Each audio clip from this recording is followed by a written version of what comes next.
Erika Kirk pulls out of huge Turning Point USA event with JD Vance after receiving, quote, very serious threats. This is PR horse. Obviously, he is now doing the event alone at the University of Georgia. What do we think is the real reason she pulled out? If you just think logically, do you really doubt that Erika's receiving threats?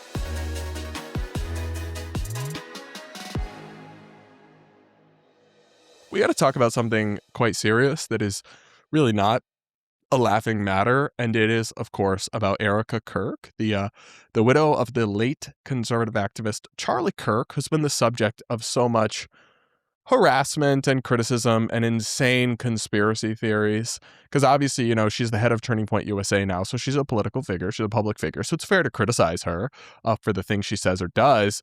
But like the insane conspiracies about like France and Egyptian planes and Israel and Turning Point setting up a patsy to somehow have Erika betray Charlie to have him killed and all this stuff that Candace Owens and many other kind of clingerons and mini-me's in that space, that conspiracy kind of internet economy, have lobbed at Erika Kirk. I've pushed back on them, even though, like I said, I don't, it's just weird because I'm like not a fan of Turning Point USA, and I wasn't particularly a fan of Charlie Kirk, though I was so horrified by his murder, of course.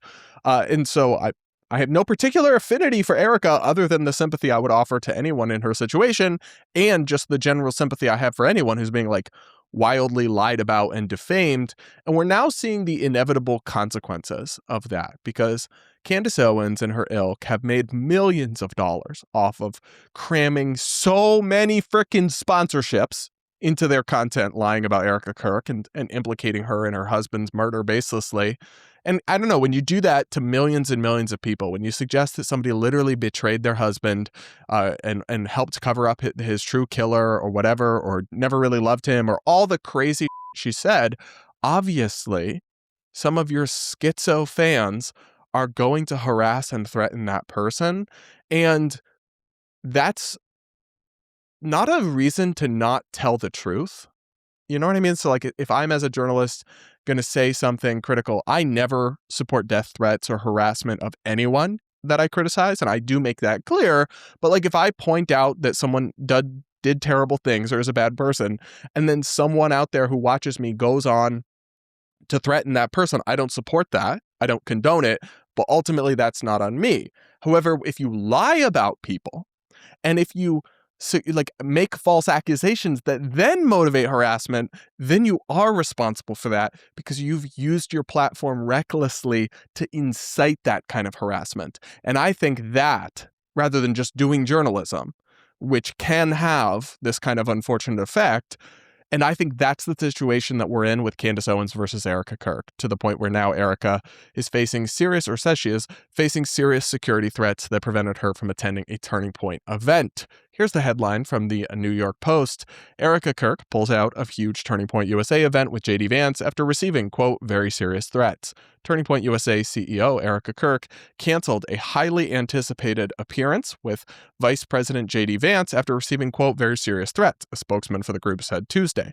Andrew Covett, a spokesman for the conservative student activist group, stepped in for Charlie Kirk's widow at the Athens, Georgia event and informed the crowd why the grieving mother of two couldn't be there to interview the VP, who still attended the event. Now, we have a clip of Andrew Covett, and trust me, we will come to Candace's deranged statements about all of this in a moment. Let's watch Andrew.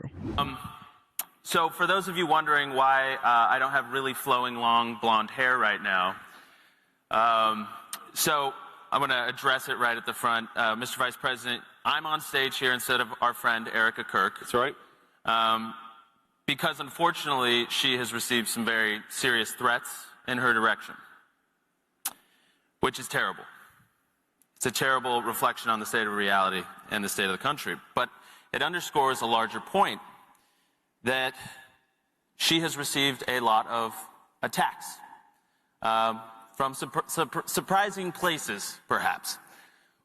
Tell us what you think about that. Some of the people that have made, part-time jobs out of attacking Erika, and this is the net result. Sure.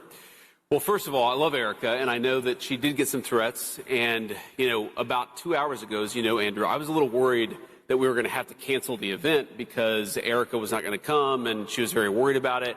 And I talked to the Secret Service, and obviously these guys do a very good job. And I said, you know what? Let's let Erika do what she needs to do for herself and her family. I'm sure Andrew will fill in.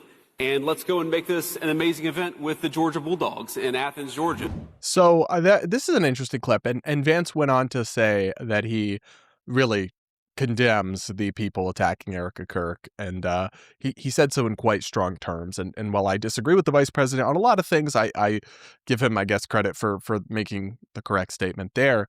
Here is what Erika said in a public social media post about why she couldn't attend the event. She wrote on X, "I was so looking forward to tonight's event at the University of Georgia with our Vice President J.D. Vance, but after all our family has been through, I take my security team's recommendations extremely seriously. Thank you to our amazing Georgia chapter for your support. God bless you all." So, listen, I obviously really have no way of verifying or knowing that Erika Kirk did in fact receive serious threats or that her security team was worried about this event or about her travel to and from this event, because obviously it's in Georgia and she doesn't live in Georgia. But it doesn't seem far-fetched to me remotely that somebody who is such an intense object of hatred right now from so many people, who's being accused of such horrendous crimes and is constantly being attacked and mocked, and really extremes on the far left where you get dangerous people and on the far right where you often get dangerous people both hate her and are targeting her. It seems very, very, very believable to me that she received some threats, some actual threats. And given what happened to her husband, it seems perfectly reasonable to me that she wouldn't want to risk it and that she would not attend the event.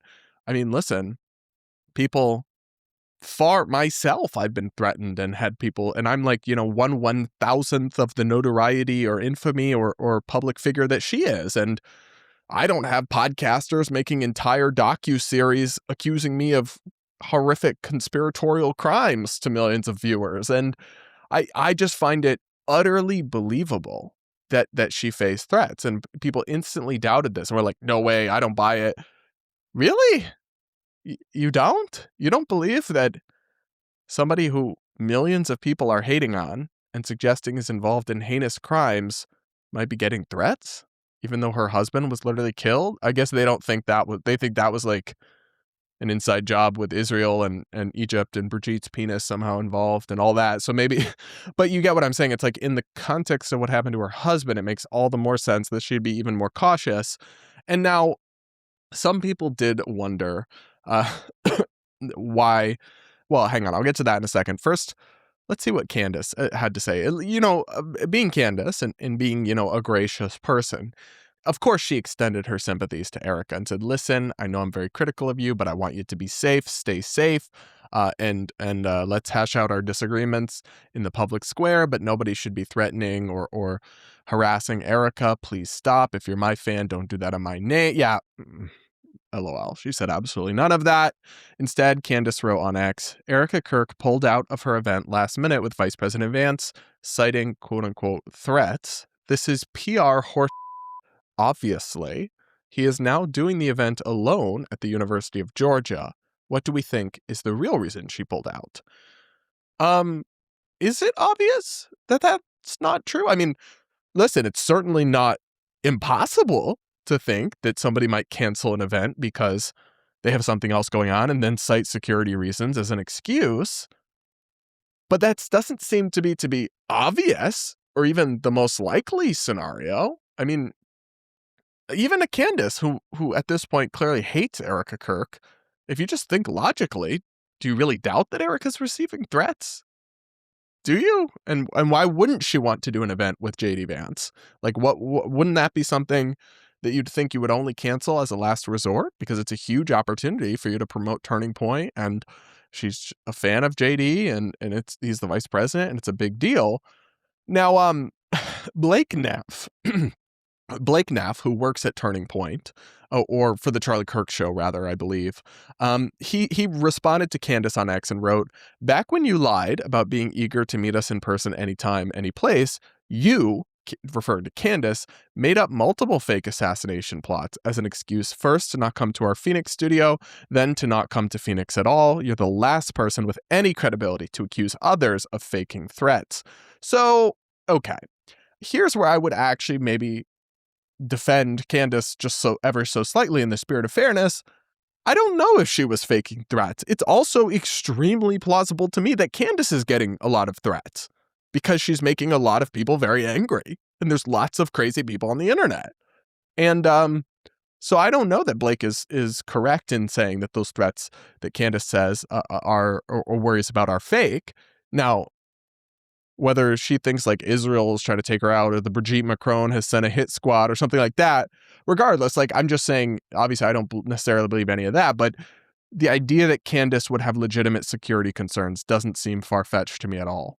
And I wouldn't inherently believe that threats against her are fake, but it is actually true that she, when Turning Point invited her to come do a live stream in person and answer her questions, she didn't go, and part of the reason was security concerns, and here she is instantly mocking and belittling and assuming it's a lie for Erika Kirk to do the same. That is a real hypocrisy. Now, some people have pointed out that why is it that J.D. Vance, the vice president, could attend the event safely, but not Erika Kirk? Surely he faces more threats than she does.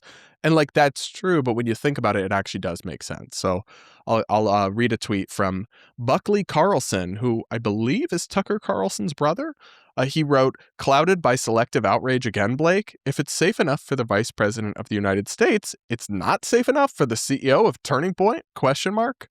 Now, to this, Blake replied, Erika does not travel with the vice president and does not receive Secret Service protection. So if she's receiving threats coupled with people doxing her whereabouts and travel itinerary, what bearing does the vice president's personal security have on that? That's exactly the point, for me at least, is that obviously the event itself is safe.